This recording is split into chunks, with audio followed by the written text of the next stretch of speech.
अगर आपको ये नहीं पता ना ये कैसे आता है, तो आप ये मान के चलिए कि जेईई एडवांस वाले कुछ ऐसा क्वेश्चन इसके अंदर घुमा देंगे। अगर आपको टॉप 5% स्टूडेंट्स में आना है, टॉप 4% स्टूडेंट में आना है, टॉप 1% स्टूडेंट में आना है, देन हाय गाइस, कैसे हो आप लोग।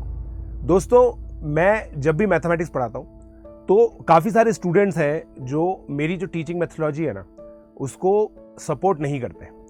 वो ये मानते हैं कि मैं क्योंकि थोड़ा सा स्पून फीडिंग नहीं कराता हूँ, चीज़ों के अंदर कुछ स्टेप्स स्किप करता हूँ, मेरी जो टीचिंग मेथोडोलॉजी वो थोड़ी सी इंस्ट्रक्शनल है, गाइडेंस बेस्ड है, मतलब मैं पूरा आपका हाथ लेकर के पकड़ के चलता नहीं हूँ। तो काफ़ी सारे स्टूडेंट मुझे इस चीज़ के लिए क्रिटिसाइज करते हैं। बट हाल ही में मैंने एक वीडियो देखा जो एक आईआईटी के प्रोफेसर का था, जिसका लिंक डिस्क्रिप्शन में दे रखा है, वो आप लोग देख सकते हैं।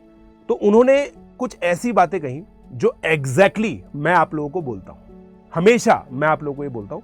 मैथमेटिक्स एक ऐसा सब्जेक्ट है जो फंडामेंटली डिफरेंट है फिजिक्स और केमिस्ट्री से। बच्चे क्या देखते हैं कि फिजिक्स में एक टीचर है जिसने एक पहिया लिया, उस पहिए को घुमाया, बहुत मजा आया, किलर विजुअलाइजेशन हो गया, तो हमें भी वही करना चाहिए। केमिस्ट्री के अंदर एक अच्छी सी सुंदर सी मैडम आई, उन्होंने एक बढ़िया सा पैटर्न बताया, एक गाना बता दिया, मजा आ गया केमिस्ट्री के अंदर। दोस्तों, मैथमेटिक्स ऐसे नहीं होती है। Mathematics is a fundamental science, है ना। एक हायरार्की ऑफ साइंस नाम का एक चीज होता है जिसमें मैथमेटिक्स सबसे नीचे रखी जाती है। सबसे नीचे रखी जाती है मतलब ये सबसे फंडामेंटल है। आपने कभी भी ऐसा चीज देखी है मैथमेटिक्स के अंदर कि कोई टीचर बोल दे कि यार बेटा ये आपको फिजिक्स का टीचर बताएगा। फिजिक्स का टीचर बोल सकता है ये चीज़ कि ये है ना, ये डिफरेंशिएशन देखो मैं अभी कर रहा हूँ, मैं अभी आपको बता रहा हूँ कि cos x का डिफरेंशिएशन माइनस sin x होता है, मगर ये कैसे आता है ये आपको आपका मैथ्स टीचर बताएगा। लिमिट्स की डेफिनेशन बताते हैं सर, ये आपको मैथ्स का टीचर बताएगा।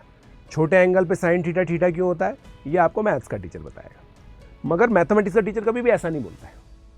तो दोस्तों, मैथमेटिकल मैच्योरिटी जो होती है ना वो डिफरेंट होती है नंबर लाने से। ये चीज़ मैं हमेशा बोलता हूँ। तो क्या बोला मैंने, mathematical maturity is not equal two marks. ठीक है, देखो अभी आप अपनी एनसीईआरटी देखो, कोई सी भी स्कूल की किताब अगर हम लोग देखेंगे, कुछ पर्टिकुलर टाइप की प्रॉब्लम्स आती हैं, राइट। उन पर्टिकुलर टाइप्स की प्रॉब्लम को हमें सॉल्व करना आता है, उसके बेसिस पे हमारे बोर्ड में मार्क्स आ जाते हैं। बट क्या हमें वो सब्जेक्ट आता है, क्या हमें वो चैप्टर आता है? Not necessary. मैं एक बहुत सिंपल सा एग्जाम्पल लेता हूं। जैसे हम लोगों ने 10th में थेल्स थ्योरम पढ़ी, राइट। थेल्स थ्योरम सिमिलैरिटी का बेसिस है, सबसे जो पहली आती है थ्योरम, जिसके बेसिस पर सारे जो एप्लीकेशन ऑफ सिमिलैरिटीज है वो होते हैं। अब ये जो थ्योरम है ना दोस्तों, ये थ्योरम बहुत सारे मैक्सिमम 99% बच्चों को खुद से प्रूव करने नहीं आती। तो वो प्रोफेसर ये बोलते हैं कि लर्निंग का जो सबसे पहला एस्पेक्ट होता है ना, एक टीचर आपके पास होना चाहिए जो आपको इंस्ट्रक्ट करे, जो आपको गाइड करे। He should give you pointers. अब मैंने आप लोगों को बता दिया कि यार थेल्स थ्योरम में कौन सी चीज कैसे सोचते हैं। अब आप लोगों ने क्या किया, अपनी कॉपी बंद की, उसके बाद उस थ्योरम को खुद से रिप्रोड्यूस किया, थ्योरम को खुद से रिप्रोड्यूस किया, और फिर उसकी एप्लीकेशंस की थ्रू प्रॉब्लम्स, और उससे पहले सॉल्व्ड एग्जांपल्स भी देख लिए। ये एक सिंपल पेडागॉजी है, बट थ्योरम्स को खुद से प्रूव करना बहुत ज्यादा इंपॉर्टेंट होता है।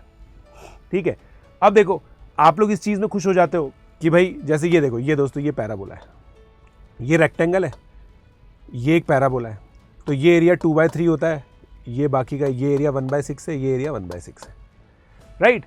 अगर आपको ये नहीं पता ना ये कैसे आता है, तो आप ये मान के चलिए कि जेईई एडवांस वाले कुछ ऐसा क्वेश्चन इसके अंदर घुमा देंगे जिसमें ये चीज नहीं लग पाएगी, और आपको बिल्कुल ओरिजिनल थॉट प्रोसेस से सोचना पड़ेगा, राइट।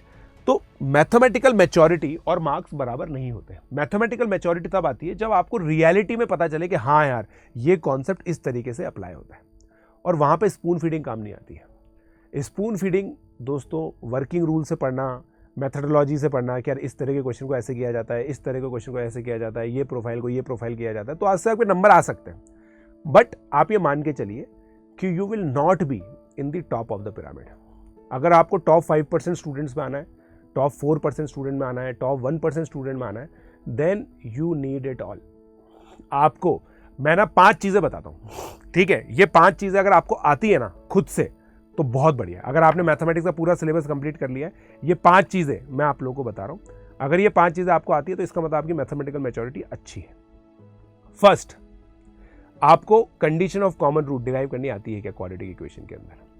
सेकेंड, ट्रिग्नोमेट्री के अंदर जो sine A1 plus sine A2 plus sine A3 dot dot dot A1 A2 A3 AP में, इसका फॉर्मूला डिराइव करना आता है क्या? थर्ड, आपको बाय पार्ट्स कैसे आता है वो डिराइव करना आता है क्या? फोर्थ, वेक्टर ट्रिपल प्रोडक्ट आपको डिराइव करना आता है क्या? फिफ्थ, है ना, मैं बस 5 चीजें आप लोगों को एज अ सैंपल दे रहा हूं, ठीक है ना, एज अ सैंपल, ताकि आप लोग समझ सकें।